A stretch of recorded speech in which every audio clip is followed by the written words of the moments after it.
continuing production of The Open Mind has been made possible by grants from Ann Olnick, Joan Gans Cooney, the Engelson Family Foundation, Alfred P. Sloan Foundation, the John S. and James L. Knight Foundation, Joanne and Kenneth Wellner Foundation, and from the corporate community, Mutual of America.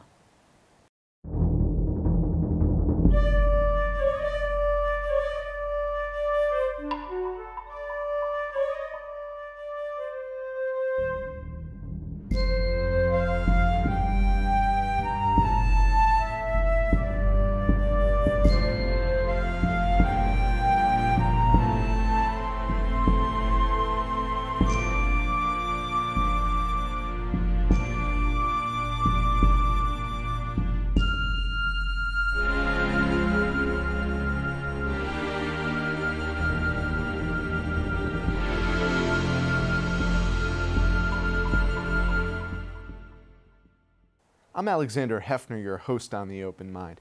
The democratization of our electoral process is the subject today. We'll consider the state of American voting infrastructure with the leading nonprofit registering the next generation of voters and spearheading a campaign to achieve an 80%, yes, I said 80% voter turnout in the U.S. by the year 2024. Founded in 2010, Democracy Works is a team of software developers, public policy wonks, and civic organizers dedicated to the idea that voting should fit the way we live. They're building tools needed to upgrade the voting experience. Its primary service, TurboVote, helps voters register, stay registered, and cast a ballot in every election, from municipal to national. TurboVote signed up its millionth voter in 2016. Our vision is straightforward. Make voting a seamless experience for all Americans so that no one misses an election. And today we're delighted to welcome Democracy Works co-founder and Chief Operating Officer, Kathryn Peters. She's worked on the front lines of democracy, from grassroots organizing in rural Missouri to voting rights monitoring in Afghanistan, alongside U.S. political campaigns and the UN's Department of Safety and Security. Kathryn, a pleasure to welcome you here today. Thanks so much. Your work was founded out of a real passion for your fellow citizens so that you could really be your voter's keeper. Absolutely. And ensure that there is as close to full participation in this country as possible. That was the mission. And you're citing that historically, if you go back to New Deal era, really since the full enfranchisement, we had significantly better turnout. After every federal election cycle, the Census Bureau polls non-voters, and they ask them directly, why didn't you vote? And the answers are many, but when you categorize them, there are small numbers who will say they feel alienated by the system, or that there wasn't a choice that really mattered to them. But the majority, 2/3 of answers, come down to process. I missed the deadline to update my voter registration after move. I missed the transit options that would have gotten me to the polls. My work hours changed and I didn't have an opportunity to get there. I was traveling and hadn't thought to request an absentee ballot. So among the many things that you can do to change turnout or to improve turnout, modernizing voting and bringing it in line with our lives as we live them today is a really important part of improving turnout. And ultimately, you're seeking to improve turnout because you believe that our democracy depends on Americans' participation in the process. That's absolutely correct. I think when all of us have a say, we get a more representative system, we get more elected officials who look like us, we get the decisions that we value. When fewer people participate, it's easier for the system not to be responsive, especially to those who aren't taking part. To give our viewers a sense of history over the last 3 election cycles, in 2008 there was a significant uptick in participation. In 2012 there was a slight decline. In 2016, in certain states it was depressed, in certain states it improved, but not markedly so. Voting in 2012 and 2016 paralleled each other. You're aspiring by 2024 to go from under half, less than half Americans participating, to closer to full participation, 80%. Turbo Vote is one piece of your efforts to enlist especially young people and newly registered voters. What are the other components as part of your strategy to use technology and human capital to improve turnout? Turbo Vote is a valuable starting point because it lets us serve voters directly. As we're helping register people and we're sending them reminders, they're writing back to us and they're asking direct questions. And we're having those conversations with people who want to know, I was once convicted of a felony. Am I eligible to vote again? Or I have limited mobility and I'm not sure how to know if I'll be able to get into my polling place.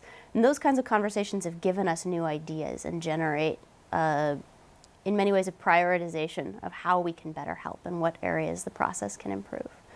From there, we're able to work with a huge number of partners. So through the Turbo Vote Challenge, we bring in large corporations, Google, Facebook, Starbucks, and can discuss how they can engage their customers and also their employees to register. One of the pieces that we hear are people feeling that they've never felt welcome at the polls or welcome voting. And so that element of invitation, asking people to come in, asking them to have their voice heard, is a place where there's room for many non-traditionally civic actors to really get involved.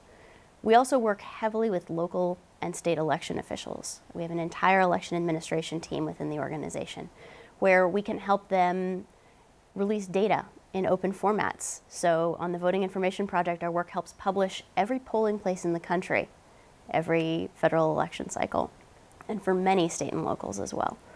With Ballot Scout, we're able to work with the states of Oregon and Virginia to track every absentee ballot through the mail so that voters can know that their ballot is coming, they can know that it was received.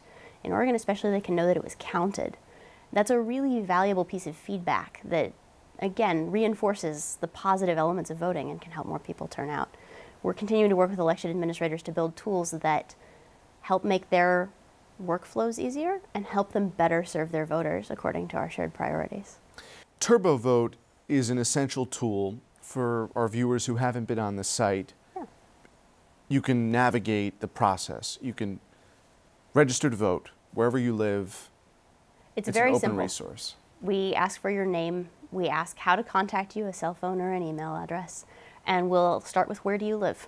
And based on that, we can help you register to vote, update your voter registration, track all of your elections, know when to vote early or on election day or by mail or absentee as need be and based on the rules, so that however the system works where you live, we can help make it easier to navigate. That guide is important. Beyond that guide, we had here Anita Earls, and we've had other people who are describing the obstacles to voters. Yeah. Some of them are based on age, based on status, socioeconomic status, based on race, barriers that still exist in this country when it comes to access to the polls. But the number one factor, according to the studies, and you can correct me if I'm wrong, is same-day voting. When you have same-day voting, you see markedly increased turnout. I believe that there is not a silver bullet to solving participation. I do agree that same-day registration at the polls is one really valuable tool. I think in terms of designing elections to serve the voters and offer them the best possible options, I would look to Colorado. They passed a series of reforms that allow for sending every registered voter a ballot in advance of the election by mail that they can mail back or drop at a drop box. They stand up what they call voter service and polling centers, where you can come and you can get registered in person, or you can cast your ballot right there if you've made an error with your mail one or one didn't come, or if you have questions and you want to talk to a person. Some people really value that in-person experience. And so they're able to provide multiple options, multiple paths to voting, and significant direct outreach that let voters choose the ways that fit their lives and suit them. And I would say that all of those things together make a huge difference, and I wouldn't necessarily choose one element of that and implement only a part of it. I've been really excited to see how those become sort of create virtuous cycles even among themselves in how you can engage voters and give them choices.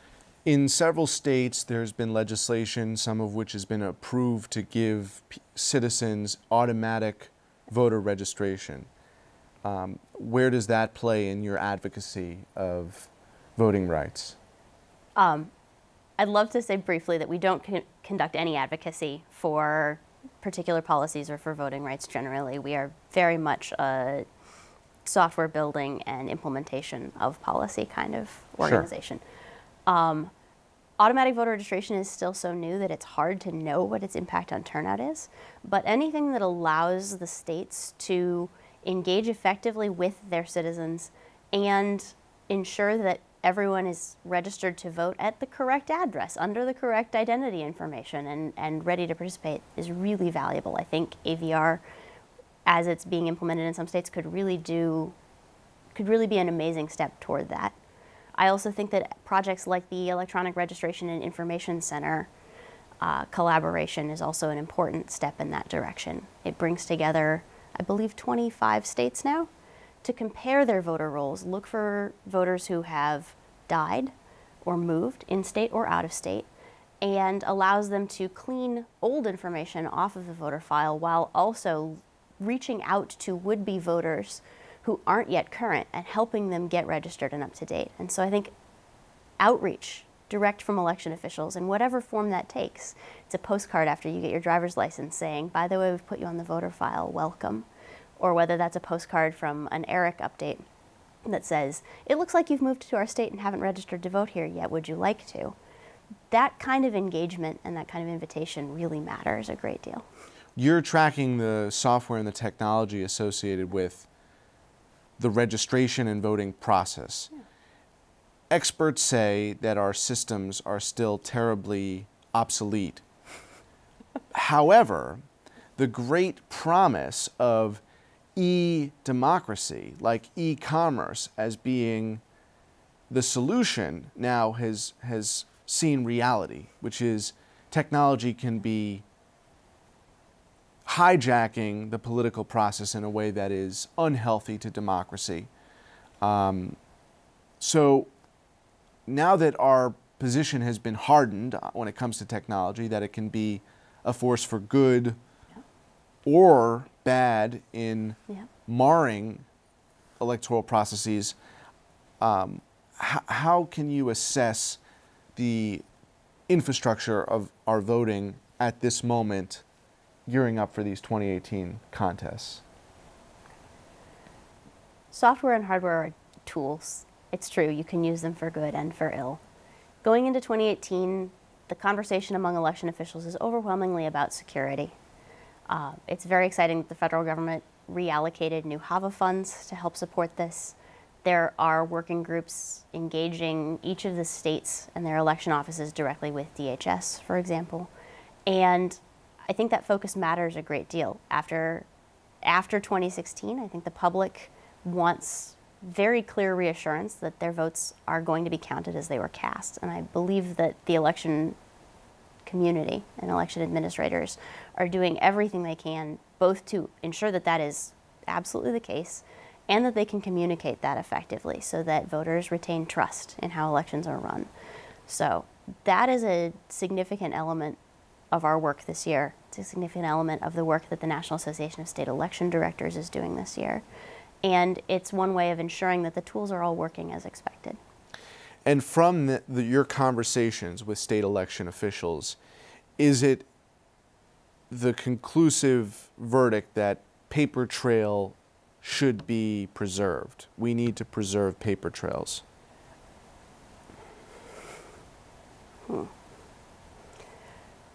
Being able to audit election results is one important factor in verifying.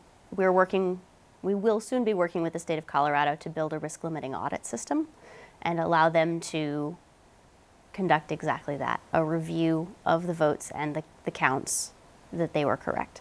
I think that's a valuable element that many states rely on in verifying their election results and presenting them to the public. Computing electronically, there is not necessarily the firewall to check the tabulations in a way that you can assess whether or not a computer virus infected a polling site, whereas you can literally still see the... I see you're ambivalent because on the one hand, I mean, this is the... Audits are very important, and I think it's valuable that every state is able to do so. I know that there are jurisdictions that don't have paper trails, and I'm not a detailed enough expert in their machines to understand how they provide those same audits, but I don't believe that they completely lack those mechanisms. I think they have alternate ways of doing so, and I would feel ill-informed suggesting that any of those jurisdictions are completely unable to verify these things. There's always some ability to audit the technology and understand what happened, and so the scenario where someone hacked into a voting machine without a paper trail with a virus and didn't get caught is a terrifying one, and I don't believe is necessarily the threat that well, it predates it might seem voting. It feels scarier than I think it is likely to be. It potentially predates voting in that the state offices that manage the voter rolls could be subject to those viruses, and folks who are registered lawfully could be pulled off in the weeks or days anticipating an election. And so the auditing is not even just specific to Election Day. That's a process of safeguarding citizens' voting rights from weeks before, and it's an everyday challenge. But I see your ambivalence because at the same time, you're using technology with TurboVote and Democracy Works to improve the process. So we're at this kind of impasse where we fear that technology can be that villain. It can do quite massive ill, but I'm still thinking about that 80% number. And I'm thinking about it parallel to Facebook or other social network sites that were able to accrue over years that kind of subscriber base. So what are ways that you want to further engage the technology constructively so that you can get to 80% or total voter participation? The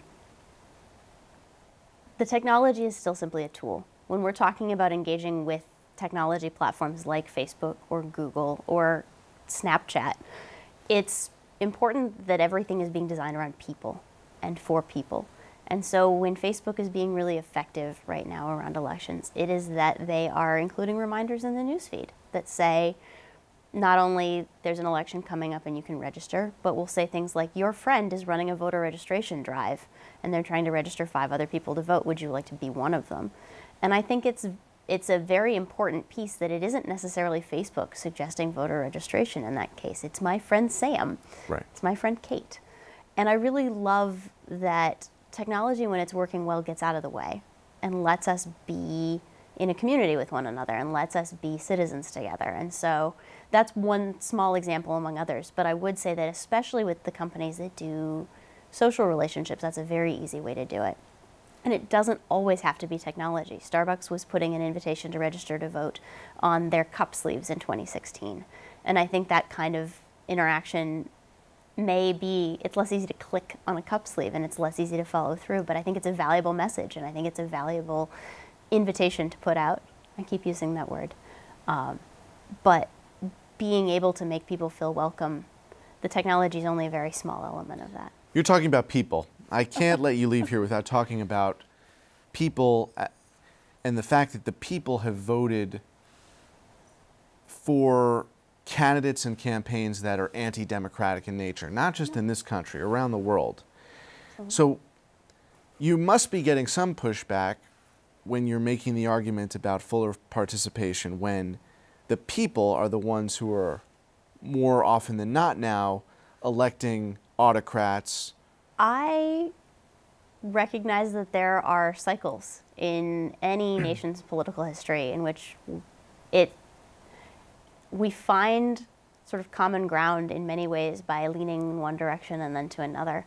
I think that the current trends in our particular representatives are part of this moment, and I don't necessarily believe that there's any trend leading toward autocratic government. I think all of us being involved is an important protection against that, because as more people have a voice and as they become involved, they tend also to become better informed, to get engaged in following what's happening, and to have an ongoing stake in that system. I think voting tends to be an easy entryway to a more active civic life, and it's not the end. And so 80% participation doesn't just mean that everyone comes out every other November and casts a ballot and then goes home and lets the system do what it's going to do. I think if we get to 80% participation, the real vision then is more people choosing to run for the school board, and more people petitioning for and getting involved as volunteers with local participatory budgeting processes, and more people finding ways to move their communities forward together that all tie in to voting and all tie into our democratic systems, but that don't end at the ballot box. And so I think all of those together make for a much richer tapestry of civic life. Well, Kathryn, that's reassuring, so I appreciate that, and I think our viewers will too. In the final analysis, I also have to ask you this. In our lifetimes, will we be voting online? I'm not sure. Right now, the analogy is often made to banking, and banking online is spectacularly easy. I love it. My debit card is tied to an app on my phone and I track it. But there is still a significant amount of fraud and error that takes place there. And the value that that provides to us as individual consumers is so much greater that it's worth those costs. Greater than what? Greater than the cost of the occasional thefts that do take place. Okay, right? I see what you're saying. But I was confused because you're not saying that the value of the voting online would be inferior.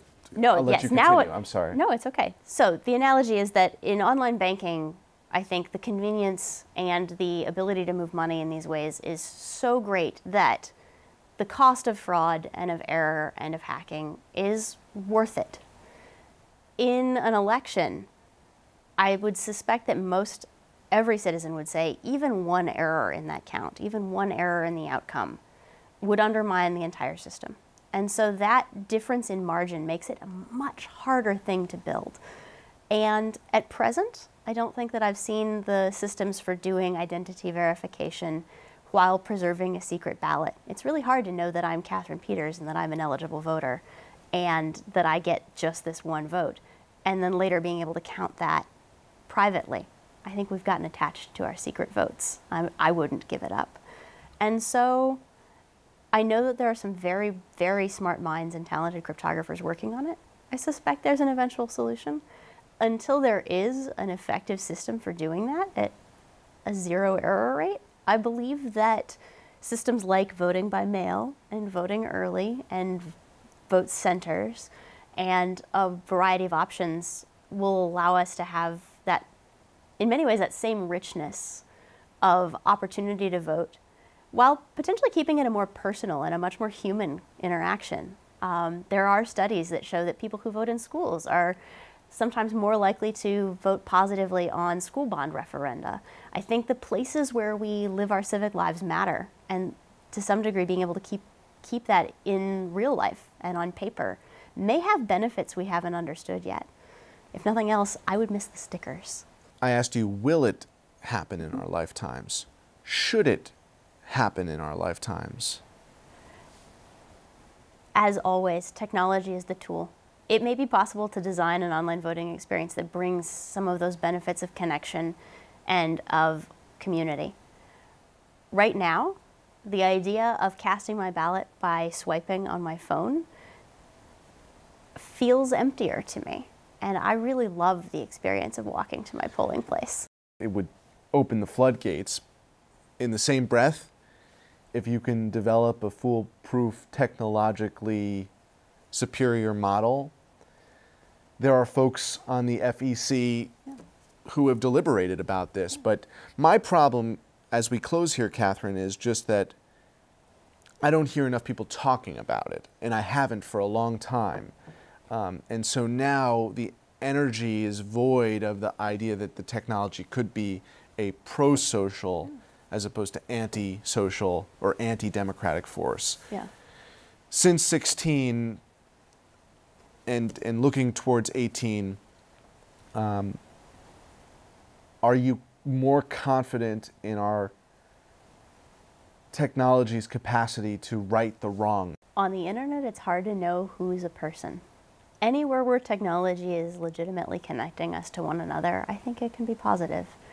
And in the moments where it is not, especially when we believe that it is, I think that's a real challenge. And I think it's one that the social media companies in particular are still grappling with.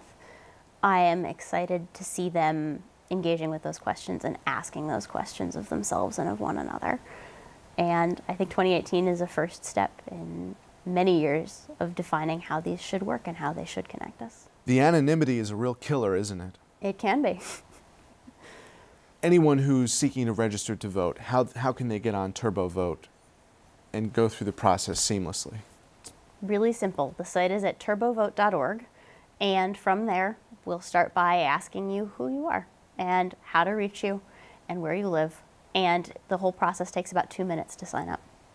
And you will direct them to the boards of election of any county, of any city, of any state, so that it's basically going to Amazon or IMDb for voting, and that the process is immediate. Then you have your absentee ballot, or you have your voter application form. You're making my pitch for me. Yes, Okay. if your state Good. offers online voter registration, we'll connect you to it. If they don't, or if you prefer to use paper, we'll give you a national voter registration form filled in for you to print. And you will sign. mail it, or will they For you, get it from the states? users can print and mail that themselves. It will still need your signature on it, especially if you're using paper. That's an important way of verifying identity. There we go, back to identity. Kathryn, it's a pleasure being with you today. Thanks for your time. Thank you. And thanks to you in the audience. I hope you join us again next time for a thoughtful excursion into the world of ideas. Until then, keep an open mind. Please visit the Open Mind website at 13.org/openmind to view this program online or to access over 1,500 other interviews. And do check us out on Twitter and Facebook at Open Mind TV for updates on future programming.